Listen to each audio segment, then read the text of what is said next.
رسول اللہ صلی اللہ علیہ وسلم کو اللہ تعالیٰ سکھا رہے ہیں وَإِذَا أَرَدْتَ بِعِبَادِكَ فِتْنَةً فَاقْبِضْنِي إِلَيْكَ غَيْرَ مَفْتُونٍ، یا اللہ اگر اپنے بندوں کو آزمانا مقصود ہوا تو مجھے تو اٹھا کے لے جانا، مجھے فتنوں سے موت اچھی۔ کوئی کہتا ہے فلاں ویڈیو دیکھنا ہے، بس ویڈیو دیکھتے جاؤ پیسے ملتے جائیں گے۔ ویڈیو دیکھنے سے کیا ہوگا؟ گوگل والے کہیں گے دیکھو یہ ویڈیو بہت دیکھی گئی ہے، اس پر تیرا ایڈ لگا رہا ہوں۔ وہ دیکھی نہیں گئی ہوتی، وہ ہمارے لڑکوں سے کہا گیا ہوتا ہے بس تھوڑی سی چلا کے اپنے کام کرتے رہو، پھر تھوڑی سی چلا کے اگلی اپنے کام کرتے رہو، کوئی نہیں دیکھ رہا ہوتا اس کو، وہ دھوکہ ہوتا ہے۔ یہ سب سے چھوٹے دھوکے ہیں انٹرنیٹ کے، باقی اس سے بڑے بڑے فراڈ ہیں۔ وہ چیز گھماؤ تو جہاں آ کر کے رکے گی وہاں آپ کو پیسے ملیں گے۔ جوا ہے، یہ جوا ہے، 3 روپے لگاؤ 30 کما لو، یہ جوا ہے۔ 3 روپے لگا کر 30 کمانا یا 3 کروڑ لگا کر کے 10 کروڑ کمانا، دونوں کا گناہ برابر ہے۔ پیسے کم زیادہ ہیں مگر ہے چوری، ہے جوا۔ اس پر بڑے بڑے نیک پاک تہجد گزار لڑکے پھنستے چلے جا رہے ہیں، میں ان کے نام بھی جانتا ہوں۔ ایک علم ہوتا ہے اور ایک بڑی عمر ہوتی ہے، تجربوں سے بھی بہت چیزیں سمجھ آتی ہیں، اور جو بڑی عمر کے اور علماء ہوتے ہیں ان میں زیادہ خیر ہوتی ہے۔ رسول اللہ صلی اللہ علیہ وسلم فرماتے ہیں البرکۃ مع اکابرکم، برکت بڑے لوگوں کے ساتھ ہوتی ہے۔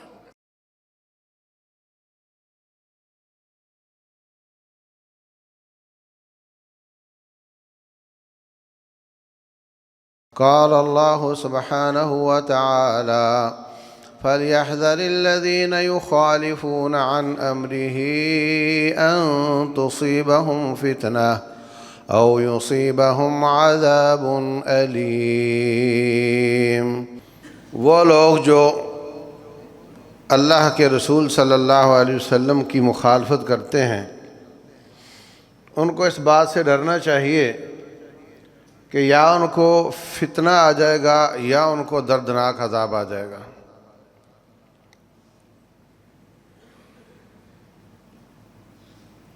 پچھلے خطبات کے دوران بھی فتنے کی بات ہو رہی تھی۔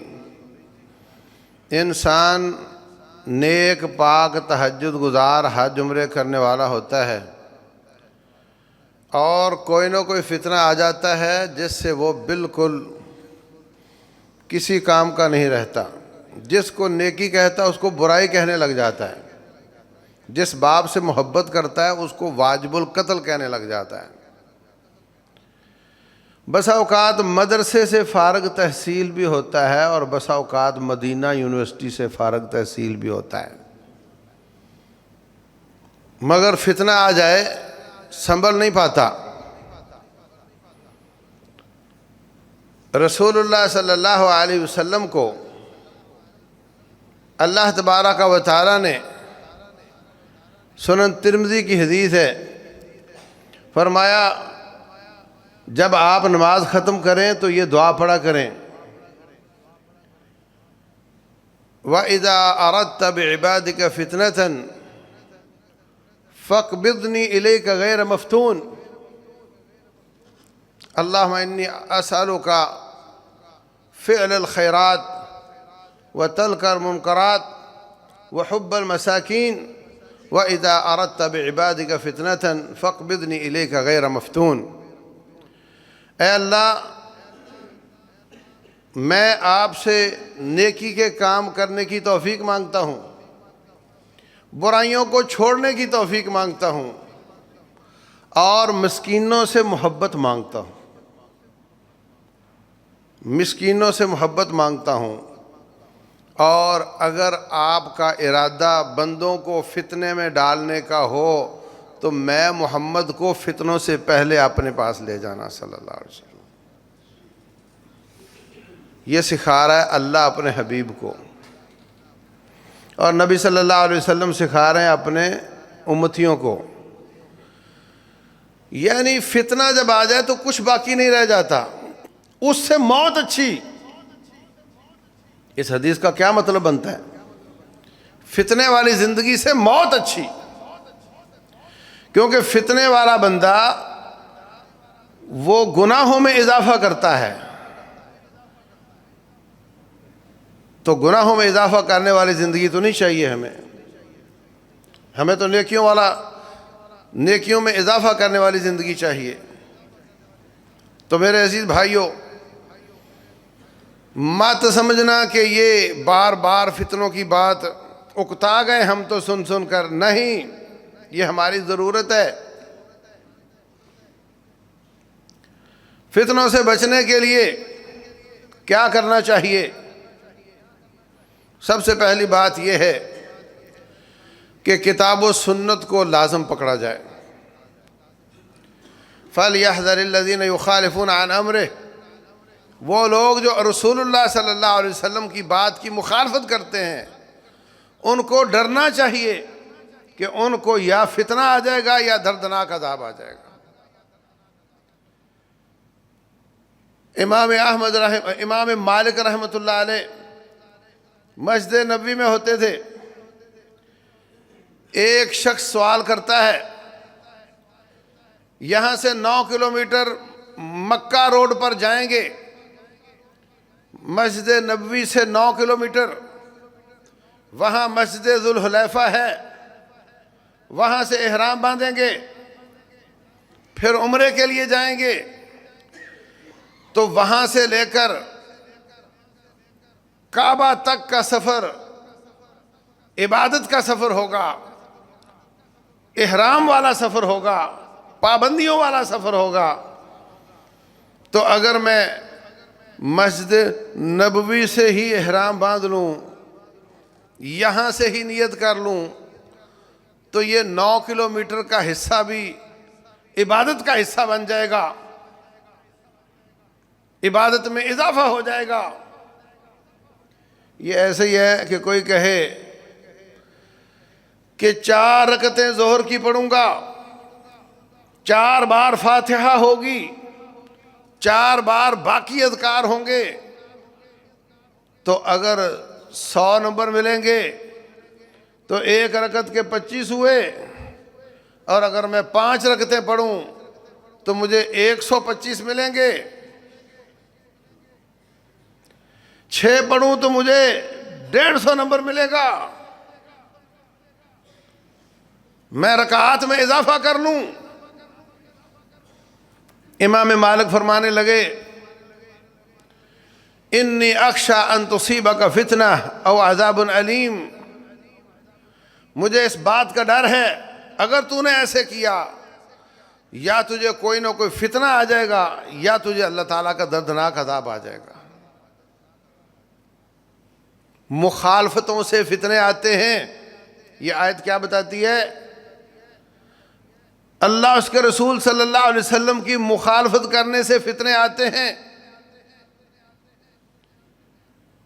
چھوٹی چھوٹی مخالفتیں بڑھتی چلی جاتی، بغاوتیں بڑھتی چلی جاتی، پھر وہ فتنے کی شکل اختیار کر جاتی ہیں۔ جس شخص کی زبان پر یہ جملہ ہے کہ اتنی سی مخالفت کرنے سے کیا ہوتا ہے، اتنی سی مخالفت کرنے سے کیا فرق پڑتا ہے، یہ کرنے سے کیا ہوتا ہے اور وہ کرنے سے کیا ہوتا ہے، وہ فتنے میں پڑا کے پڑا، وہ آہستہ آہستہ دور ہوتا چلا جائے گا۔ تو فتنوں سے بچنے کا سب سے بہترین طریقہ یہ ہے کہ اللہ اس کے رسول کی مخالفت نہ کی جائے، ان کی نافرمانی نہ کی جائے۔ یہ نہ سوچا جائے کہ اتنی سی نافرمانی سے کیا ہوتا ہے، یوں کر لیں تو کیا فرق پڑتا ہے، سارے کر رہے ہیں۔ تجھے پیدا کرنے والا رب ہے، اور اس نے بھیجا ہے رسول محمد صلی اللہ علیہ وسلم کو، ان کی بات دلیل ہے، ان کی بات دین ہے، اور یہ جو تو کہہ رہا ہے یہ سارے کر رہے ہیں، یہ رب ہیں تیرے یا رسول ہیں؟ چھوڑو جی مولوی صاحب، اب تو یہ چلتا ہے، سب کر رہے ہیں۔ اب داڑھی کو دیکھ لو، آپ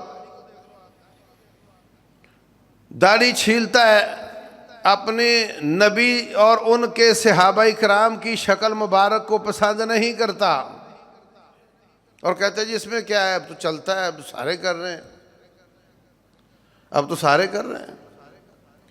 مرنے کے بعد کوئی ایسی مشین نہیں آئی جو تیری شکل صحابہ کرام جیسی کر دے،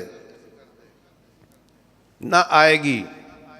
اور اگر آ بھی گئی نا تو کوئی اس کو استعمال ہی نہیں کرے گا، وہ کہیں گے جان چھڑاؤ اس سے۔ آپ نے کبھی چھلے ہوئے کا جنازہ پڑھا ہے؟ بولو۔ مجھے کبھی پڑھانا پڑ جائے نا تو مجھے بڑی تکلیف ہوتی ہے کہ یا اللہ یہ ایسے دربار تیرے میں آئے گا اور اللہ اس کو دیکھے گا تو دیکھتے ہی جو پہلا امپریشن آئے گا وہ کیسا ہوگا کہ اس نے تیرے حبیب کی شکل پسند نہیں کی۔ فتوے پوچھتے ہو، یہ جی سنت ہے کہ فرض ہے کہ یہ ہے کہ وہ ہے، یہ فتوے پوچھنے والا مسئلہ ہے۔ نبی صلی اللہ علیہ وسلم سے محبت ہے تو بات ختم ہو گئی۔ اور کسی کو انڈیا کے اداکار سے محبت ہے تو وہ فتویٰ پوچھتا ہے کہ اس جیسی کٹنگ کرواؤں یا نہ کرواؤں، اس جیسا لباس پہنوں یا نہ پہنوں۔ کبھی فتویٰ پوچھا ہے اس نے؟ محبت کا تقاضا ہے، اس کے لیے فتوے نہیں پوچھے جاتے۔ رسول اللہ صلی اللہ علیہ وسلم اور ان کے ساتھیوں سے محبت ہے تو پھر اس طرح کے کہ یہ سنت ہے کہ فرض ہے کہ نفل ہے کہ مستحب ہے کہ کیا ہے، یہ نہیں پوچھا جاتا۔ اور یہ کہ اس میں کیا حرج ہے، وہ بھی تو کر رہا ہے، وہ دلیل نہیں، وہ نہ تیرا رب ہے نہ تیرا وہ رسول ہے۔ اور نیکی دلیل ہوتی ہے، گناہ دلیل نہیں ہوتا، اور تو گناہ کو دلیل بنا رہا ہے کہ وہ بھی تو کر رہا ہے نا۔ یوں کہو میں یہ نیکی کر رہا ہوں اس لیے کہ اللہ کے رسول صلی اللہ علیہ وسلم کر رہے ہیں، صحابہ اکرام کر رہے ہیں، یہ نہیں کہ فلاں بدکار بدکاری کر رہا ہے تو میرے لیے دلیل ہے، فلاں فراڈیا فراڈ کر رہا ہے تو میرے لیے دلیل ہے۔ اللہ اس کے رسول کی بغاوت کرنا دلیل نہیں ہوتا، ان کی اطاعت کرنے والے وہ دلیل ہوتے ہیں۔ تو فرمایا جو شخص ان کی مخالفت کرتا ہے ان کو بچ جانا چاہیے، ڈر جانا چاہیے، ان کو یا فتنہ آ جائے گا یا دردناک عذاب آ جائے گا۔ یہ بڑی خطرناک بات ہے۔ اور یہ آہستہ آہستہ انسان ایک اسلام کی ایک اینٹ اکھیڑتا ہے، پھر دوسری اکھیڑتا ہے، پھر وہ دلیر ہو جاتا ہے، پھر وہ یوز ٹو ہو جاتا ہے، پھر وہ عادی ہو جاتا ہے، پھر وہ نیکی کو نیکی نہیں سمجھتا، پھر وہ گناہ کو گناہ نہیں سمجھتا۔ پہلی بار جب کوئی چھیلتا ہے تو ایک بار دل میں آتی ہے کہ تم کیا کر رہے ہو، اندر والا بولتا ہے، اس کو تسلیاں دے کر سلا دیتا ہے، نہیں نہیں وہ بھی تو کر رہا ہے نا، وہ بھی تو ہو رہا ہے نا، ایسا بھی تو ہے نا۔ پھر جب وہ اندر والا چپ کر جاتا ہے تو باہر والوں کی کیا آواز اثر ہونا ہے؟ جب تیرے اندر والے کا اثر نہیں تو باہر والے کا کیا ہونا ہے؟ وہ اندر سے بولتا ہے، پھر آہستہ آہستہ چپ ہو جاتا ہے۔ جب وہ چپ ہو جاتا ہے تو پھر انسان کو گناہ پر نفرت ختم ہو جاتی ہے۔ جب انسان گناہ پر گلٹی فیل نہ کرے، گناہ گار نہ سمجھے، اس کے پھر توبہ کے دروازے تقریباً بند ہو جاتے ہیں۔ چور چوری کرتا ہے نا، کبھی توبہ نصیب ہو جائے گی، کیونکہ اس کے دل میں یہ ضرور ہے کہ میں غلط کر رہا ہوں۔ لیکن جس کے دل سے ختم ہو جائے کہ میں غلط کر رہا ہوں، اس کا پھر واپسی بہت مشکل ہو جاتی ہے۔ تو پہلی بات فتنوں سے بچنے کے لیے یہ ہے کہ ہم اللہ اس کے رسول کی اطاعت کریں صلی اللہ علیہ وسلم، اور دوسری بات یہ ہے کہ جماعت کے ساتھ جڑ کر رہیں۔ اکیلا بندہ اکیلا ہوتا ہے، 2 11 ہو جاتے ہیں، اور جیسے جیسے بڑھتے جائیں تیسے تیسے ان کی قوت زیادہ ہوتی چلی جاتی ہے۔ انگلی انگلی ہے، مکہ مکہ ہے۔ پچھلے 10-12 سال پاکستان کا رگڑا نکالا، جناب ہم نے تمہیں گرے کر دیا ہے، ہم تمہیں بلیک کر دیں گے۔ اے جی فیٹف والے ہیں، ان کی کیا ڈیفینیشن ہے؟ ان کے پاس نہ کوئی تلوار ہے، نہ تیگ ہے، نہ گن ہے، نہ پوچ ہے، نہ توپ ہے، نہ جہاز ہے، نہ میزائل، کچھ بھی نہیں ہے۔ صرف 35-36 ملکوں نے کندھا جوڑا ہوا ہے، اور وہ کہتے ہیں کہ ہم آپ کے ساتھ امپورٹ ایکسپورٹ ختم کر دیں گے، ہم آپ کے جو باہر لوگ کام کرتے ہیں ان کو واپس کر دیں گے، ہم آپ کے ساتھ کیے ہوئے معاہدات ختم کر دیں گے اگر آپ نے ہماری یہ بات نہ مانی۔ بغیر کسی گولی کے چلائے ملکوں کو فتح کر لیتے ہیں۔ یہ اسلام نہیں، اتحاد ہے۔ اگر اتحاد کے ساتھ اسلام بھی ہو تو پھر اس کی قوت کا کون اندازہ لگا سکتا ہے؟ تو عزیز بھائیوں، رسول اللہ صلی اللہ علیہ وسلم فرماتے ہیں علیکم بالجماعہ وإیاکم والفرقہ، جماعت کو لازم پکڑو، فرقت کو، افتراق کو، انتشار کو، اس سے بچ جاؤ۔ فإن الشیطان مع الواحد وهو من الاثنين ابعد، شیطان ایک بندے کے ساتھ ہے، 2 ہو جائیں تو وہ تھوڑا دور ہو جاتا ہے، 3 ہو جائیں تو اور دور ہو جاتا ہے، 1000 ہو جائے تو اور دور ہو جاتا ہے، 10,000 ہو جائے تو اور دور ہو جاتا ہے۔ حتیٰ کہ ایک حدیث میں آتا ہے جس مسجد میں زیادہ نمازی ہوں وہاں نماز پڑھنے کا اجر زیادہ ہو جاتا ہے۔ آپ زیادہ لوگوں کے ساتھ نماز پڑھ رہے ہیں تو جیسے جیسے آپ بڑھتے چلے جائیں گے، کفر ہو، نفاق ہو، بدعات ہوں، کثرت سے یہ فوائد ملتے ہیں، کافروں کو بھی ملتے ہیں۔ وہ جب ناٹو بنا لیتے ہیں تو مضبوط ہو جاتے ہیں، لیکن اگر ایمان کے ساتھ اکٹھے کیے جائیں، جماعت کی بنیاد ایمان ہو، ان کا منہج اچھا ہو، ان کا طریقہ کار سنت کے مطابق ہو، تو پھر اس کی قوت اور زیادہ ہو جایا کرتی ہے۔ فرمایا علیکم بالجماعہ، شیطان ایک بندے کے ساتھ ہوتا ہے 2 سے دور ہو جاتا ہے، 3 سے اور دور ہو جاتا ہے۔ جب انسان جماعت کے ساتھ ہوتا ہے پھر وہ پوچھ کر چلتا ہے، پھر وہ پوچھ کر چلتا ہے۔ کئی مسائل وہ معلومات امیر کے پاس زیادہ ہوتی ہیں، اس نے کئی لوگوں کے انجام دیکھ رکھے ہوتے ہیں، کئی کیس بھگت چکا ہوتا ہے، اس کو جلدی سمجھ آ جاتی ہے کہ معاملہ کس طرف جا رہا ہے، تو جو پوچھ کر چلتا ہے وہ پھر باز آ جاتا ہے، پھر وہ بچ جاتا ہے۔ اور اگر کوئی گزند آ بھی جائے، تکلیف آ بھی جائے تو جماعتیں برداشت کر لیتی ہیں۔ اس لیے رسول اللہ صلی اللہ علیہ وسلم فرماتے ہیں فَإِنَّمَا يَأْكُلُ الذِّئْبُ الْقَاسِيَةَ، بھیڑیا بھی اس بھیڑ پر ہاتھ ڈالتا ہے جو ریوڑ سے الگ ہو گئی ہو۔ بھیڑ بھیڑوں کے ساتھ ہو تو بھیڑیا بھی ڈر رہا ہوتا ہے۔ بھینسوں پر شیر حملہ کرے، بھینسیں اکٹھی ہوں، شیر کو مار دیتی ہیں۔ وہ دیکھتے ہیں کہ جب کوئی ایک گھاس کھاتے کھاتے سائیڈ پر ہو اس کو پکڑیں گے۔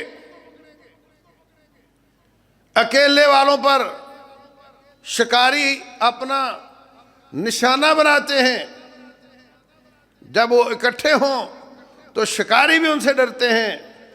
اس لیے فرمایا انما یأکل الذئب القاسیہ، بھیڑیا بھی اس بھیڑ کو پکڑتا ہے جو الگ ہو چکی ہو۔ تو الگ تھلگ رہنے کی بجائے علیکم بالجماعہ، جماعت کے ساتھ رہو۔ جماعت بھی وہ جس کا منہج اور عقیدہ ٹھیک ہو، یہ بھی فتنوں کے خلاف بہت بڑی ڈھال بن جاتی ہے۔ ہمیشہ سے یاد رکھو، جب جہاد فی سبیل اللہ ہوتا ہے وہاں پر للہیت، تقوی، نمازوں میں رونا دھونا، تہجدیں ادا کرنا، روزے رکھنا، 10 منٹ بھی کہیں کھڑے ہونا ہے تو جیب سے نکال کے قرآن پڑھنے لگ جانا۔ میدانوں میں اسی طرح ہوتا ہے، ہر وقت ذکر اذکار ہوتے ہیں، اور جب وقتی طور پر فتوحات کی وجہ سے یا کسی وجہ سے وہ راستہ بند ہو جاتا ہے، وہ نوجوان فتنوں کے علاقے میں پہنچ جاتے ہیں، واپس آ جاتے ہیں، ان کو پھر سارے کافر نظر آنے لگ جاتے ہیں کہ ہم وہاں اتنے نیک تھے، یہ تو سارے بھاگی ہیں۔ پھر شیطان ان پر وار کرتا ہے کہ ان کو کہو کہ یہ سارے کافر ہیں۔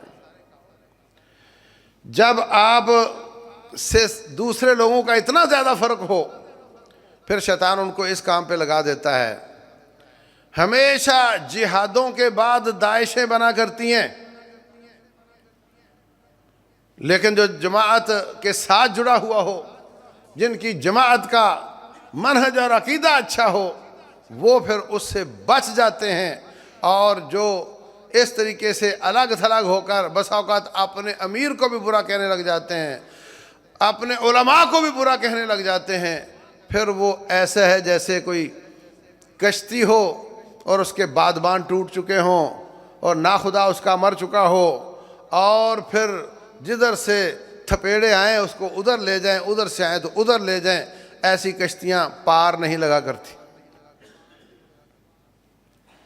تو پہلی بات کتاب و سنت کے ساتھ جڑنا ہے، دوسری بات جماعت کے ساتھ جڑنا ہے، اور جماعت کا ترجمہ علماء ہے۔ ان کا بسا اوقات ایک امیر نہیں بھی ہوتا، مختلف علماء ہوتے ہیں، اگر ان کا منہج اور عقیدہ درست ہے تو وہ جماعت ہے۔ بسا اوقات ان کی سرحد بھی الگ الگ ہوتی ہے۔ آج اللہ تعالیٰ کا فضل ہے کہ یہ انٹرنیٹ جس کے بہت زیادہ نقصانات ہیں، اس کے ساتھ ساتھ ایک فائدہ ضرور ہے کہ آپ علماء کی آراء کو کمپیئر کر سکتے ہیں، آپ تمام دنیا کے علماء کی رائے کو لے سکتے ہیں، گھر بیٹھے آپ دونوں سب کا تقابل کروا سکتے ہیں، کون کیا کہہ رہا ہے۔ اور یہ اسی لیے ممکن ہوا کہ وہ سب علماء اس پلیٹ فارم پر آئے، تو ہم یہاں بیٹھے ان کو سن سکتے ہیں۔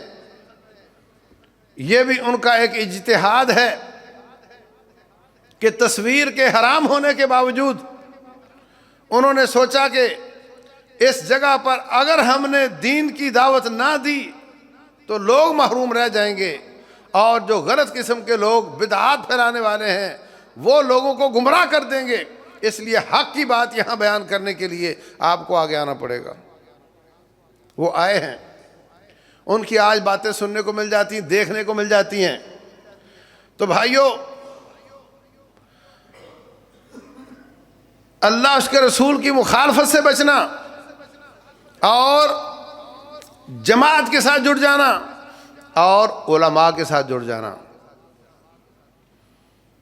علماء وہ فتنے کو آنے سے پہلے پہچان لیتے ہیں، اور عام آدمی فتنے میں ملوث ہو کر جب وہ نقصان کر کے چلا جاتا ہے پھر ان کو سمجھ آتی ہے فتنہ تھا۔ یہ فرق ہوتا ہے۔ علماء کرام وہ کتاب و سنت کے نور سے دیکھتے ہیں، ان کو فتنوں کی پہچان قبل از وقت ہو جاتی ہے۔ میں نے آپ کو قصہ سنایا تھا، رائے ونڈ میں میرا شاگرد ایک عربی کو لے کر بیٹھا ہوا ہے، میں نے شاید 5 منٹ اس کے پاس گزارے ہیں، اور میں سمجھ گیا سارا قصہ۔ میں نے کہا اس کو فوراً گھر سے نکال دو، یہ تیرے لیے نہایت خطرناک ہے۔ مگر میں لیٹ ہو چکا تھا، وہ اپنے انڈے بچے دے چکا تھا وہاں پہ، اور ان کو لے کر نکلا، قتل کروایا، خود واپس چلا گیا، اور ہمارے جو لڑکے تھے وہ جیل میں چلے گئے، اور شاید اب تک گزریاں کوئی 10-15 سال گزر چکے ہیں۔ اتنا گندا وائرس ہے کہ آتا بہت تیزی کے ساتھ ہے اور بہت محنتوں کے باوجود جانے کا نام نہیں لیتا۔ اللہ المستعان۔ اس لیے فتنوں سے بچنے کے لیے ایک کام اور ضروری ہے کہ بہت زیادہ دعائیں کی جائیں۔ رسول اللہ صلی اللہ علیہ وسلم کو اللہ تعالیٰ سکھا رہے ہیں وَإِذَا أَرَدْتَ بِعِبَادِكَ فِتْنَةً فَاقْبِضْنِي إِلَيْكَ غَيْرَ مَفْتُونٍ، یا اللہ اگر اپنے بندوں کو آزمانا مقصود ہوا تو مجھے تو اٹھا کے لے جانا، مجھے فتنوں سے موت اچھی، کیونکہ یہ ساری نیکیاں برباد کر دیتے ہیں، انسان کو گناہوں میں ملوث کر دیتے ہیں۔ فتنہ ایک شہوات کا ہوتا ہے، ایک شبہات کا ہوتا ہے۔ شہوات کا یہ ہے کہ آپ یہ نہ دیکھیں کہ حرام کیا ہے حلال کیا ہے۔ عورت کی شہوات، مال کی شہوات، کاروبار کی، حلال حرام کا فرق نہ کرنا۔ سود اتنا عام ہو چکا ہے اس وقت، میرا نوجوان اس قدر اس فتنے میں ملوث ہو چکا ہے۔ بڑی بڑی جماعتیں یہ تو کہتی ہیں بنو قابل، اپنا کماؤ، مگر ساتھ ساتھ یہ بتانا بہت ضروری ہے کہ تو اس کے ساتھ جو جو کمائیاں کرے گا ان میں سے کون کون سی حلال ہے، کون کون سی حرام ہے۔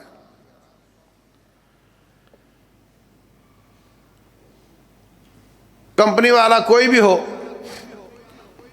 وہ گوگل والوں کو کہتا ہے میری ایڈ لگا دو۔ کسی کی ویڈیو آپ دیکھتے ہیں، کسی کی تقریر سنتے ہیں، قرآن سنتے ہیں تو بیچ میں ایڈ آ جاتے ہیں۔ وہ کہتے ہیں کہ گوگل والے ایڈ لگا دیتے ہیں،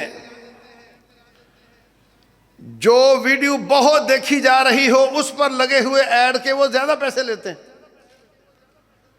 اور جو ویڈیو تھوڑی دیکھی جاتی ہو اس پر وہ ایڈ لگاتے ہی نہیں۔ اور پھر جتنے لوگوں نے اس ایڈ کو کلک کیا ہو اتنے زیادہ پیسے لیتے ہیں۔ اور کئی اپلیکیشنیں بنا کر کیا کرتے ہیں، ہمارے بچوں کو کہتے ہیں کہ تم بیٹھے بس ایڈ کلک کرتے جاؤ، کلک کلک آگے، کلک آگے، کلک آگے، اور ان کو کہتے ہیں دیکھو تیری ایڈ پر کتنے کلک آئے ہیں، لا پیسے۔ اس کمپنی والے سے پیسے لے لیتے ہیں، وہ سمجھتا ہے کہ 10 لاکھ کلک آئے ہیں تو 1000 گاہک بھی تو ہوگا نا 10 لاکھ میں سے۔ اگر میرے اشتہار کو 10 لاکھ لوگوں نے دیکھا ہے تو کوئی 1000 خریدار بھی تو ہوگا نا۔ وہ نہیں ہوتا، اس لیے کہ وہ ہمارے بچوں سے کلک کروائے ہوتے ہیں انہوں نے، اور ان کو تھوڑے سے پیسے دے دیتے ہیں۔ دھوکہ ہے یا نہیں ہے؟ لیکن کیا بچے پوچھتے ہیں کہ جی وہاں کلک کرنے سے پیسے مل رہے ہیں، یہ کام حلال ہے یا حرام ہے؟ کوئی کہتا ہے فلاں ویڈیو دیکھنا ہے، بس ویڈیو دیکھتے جاؤ پیسے ملتے جائیں گے۔ ویڈیو دیکھنے سے کیا ہوگا؟ گوگل والے کہیں گے دیکھو یہ ویڈیو بہت دیکھی گئی ہے، اس پر تیرا ایڈ لگا رہا ہوں۔ وہ دیکھی نہیں گئی ہوتی، وہ ہمارے لڑکوں سے کہا گیا ہوتا ہے بس تھوڑی سی چلا کے اپنے کام کرتے رہو، پھر تھوڑی سی چلا کے اگلی اپنے کام کرتے رہو، کوئی نہیں دیکھ رہا ہوتا اس کو۔ وہ دھوکہ ہوتا ہے۔ یہ سب سے چھوٹے دھوکے ہیں انٹرنیٹ کے، باقی اس سے بڑے بڑے فراڈ ہیں۔ وہ چیز گھماؤ تو جہاں آ کر کے رکے گی وہاں آپ کو پیسے ملیں گے۔ جوا ہے، یہ جوا ہے۔ 3 روپے لگاؤ 30 کما لو، یہ جوا ہے۔ 3 روپے لگا کر 30 کمانا یا 3 کروڑ لگا کر کے 10 کروڑ کمانا، دونوں کا گناہ برابر ہے۔ پیسے کم زیادہ ہیں مگر ہے چوری، ہے جوا۔ اس پر بڑے بڑے نیک پاک تہجد گزار لڑکے پھنستے چلے جا رہے ہیں، میں ان کے نام بھی جانتا ہوں۔ بربادی آ رہی ہے۔ رسول اللہ صلی اللہ علیہ وسلم فرماتے ہیں لِكُلِّ أُمَّةٍ فِتْنَةٌ وَفِتْنَةُ أُمَّتِي الْمَالِ، ہر امت کا ایک فتنہ ہوتا ہے، میری امت کا فتنہ مال ہے۔ اور دوسرا، رسول اللہ صلی اللہ علیہ وسلم فرماتے ہیں، فرمایا ما ترکت فتنة اضر علی الرجال من النساء، میں نے اپنی امت کے لیے اس سے بڑا فتنہ نہیں چھوڑا جتنا بڑا فتنہ لڑکیوں کا ہے لڑکوں کے لیے۔ جتنا بڑا فتنہ لڑکیاں ہیں اس سے بڑا کوئی فتنہ نہیں اس امت میں۔ یہ سب شہوات کے فتنے ہیں،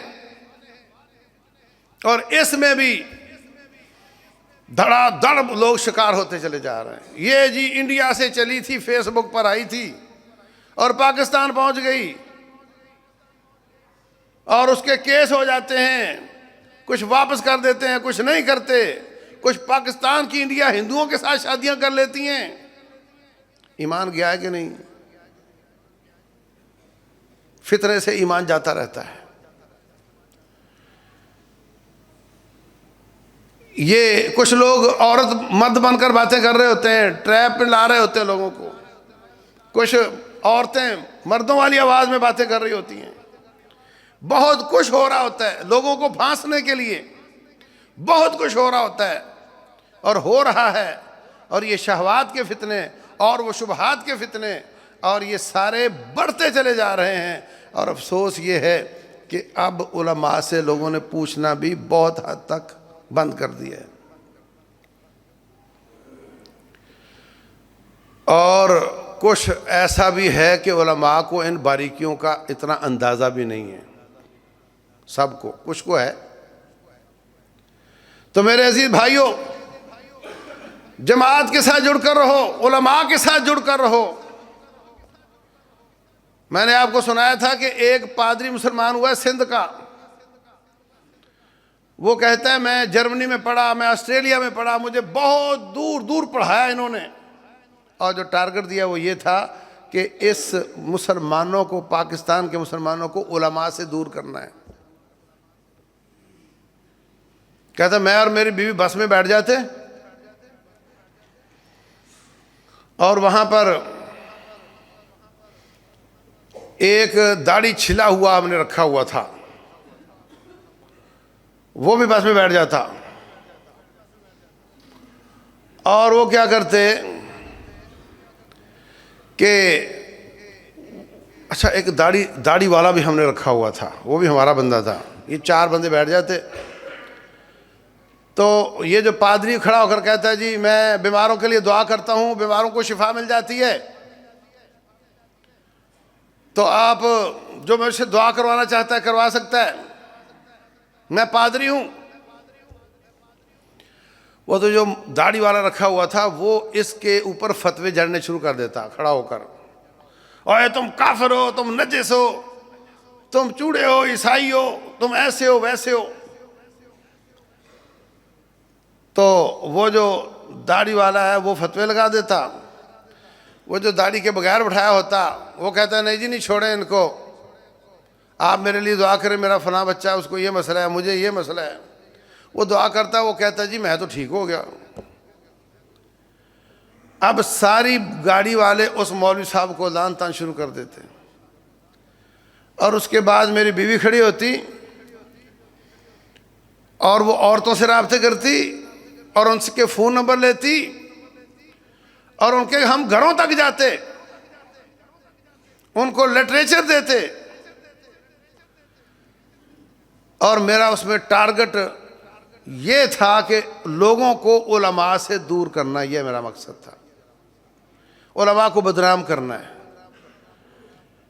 عوام کو ان کے خلاف کرنا، یہ میرا مقصد تھا۔ دین کہاں سے آتا ہے؟ علماء سے۔ اسی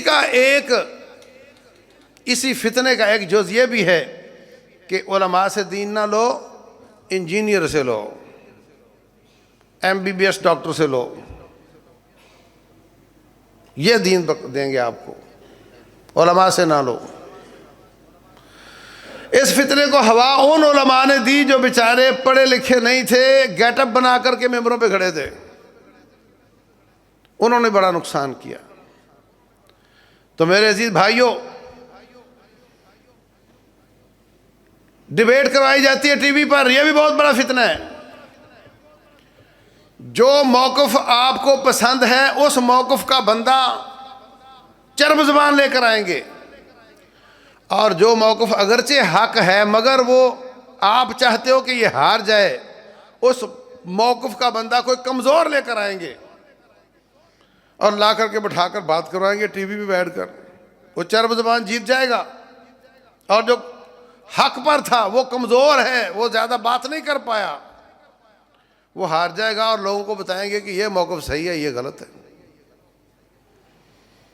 اس طرح کھلواڑ کیا جا رہا ہے اسلام کا، اس طرح جگیڑا جا رہا ہے اسلام کو، اس طرح علماء کو بدنام کر کے اسلام سے دور کیا جا رہا ہے۔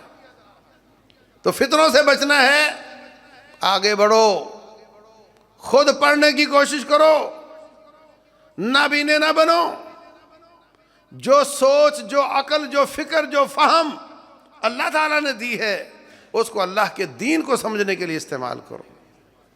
ساری دکان ہٹی اور کاروبار کے لیے رکھی ہوئی ہے، اس کو اللہ کا دین سمجھنے کے لیے استعمال کرو۔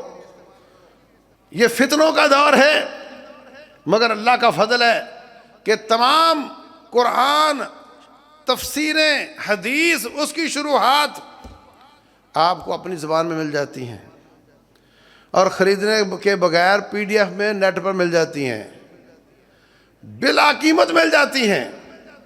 بس آپ پڑھنے والے بنو، علم سے دوستی لگاؤ، جماعت کے ساتھ جڑو، علماء کے ساتھ جڑو، اور آخری بات یہ ہے کہ جلد بازی نہ کرو فیصلہ کرنے میں۔ کوئی بھی جگلر آیا، جگلری دکھائی اس نے، شوبدہ باز آیا اور فوراً بیعت ہو گئے اس کے، ایسا نہیں کرنا۔ رسول اللہ صلی اللہ علیہ وسلم فرماتے ہیں، حضرت عبداللہ بن جریر تھے، غالباً اشعری تھے، ان کو آپ نے فرمایا ان فیک خصلتان، تیرے اندر دو خصلتیں ہیں، دونوں کو اللہ بڑا پسند کرتا ہے۔ نمبر ایک الحلم والاناء، بردباری، برداشت، صبر، اور ایک ہے جلد بازی نہ کرنا، بات کو، معاملے کو سمجھ لینا۔ عبداللہ بن مسعود رضی اللہ تعالیٰ عنہ فرماتے ہیں فتنے آئیں گے، اس وقت جلد بازی نہ کرنا بلکہ معاملات کو سمجھ لینا۔ یہ بات کہ سب سے پہلے خبر میں بریک کروں گا، اس کی کوئی ضرورت نہیں۔ کسی خیر میں لیٹ ہو جانا کسی شر کا رئیس بننے سے زیادہ اچھا ہے۔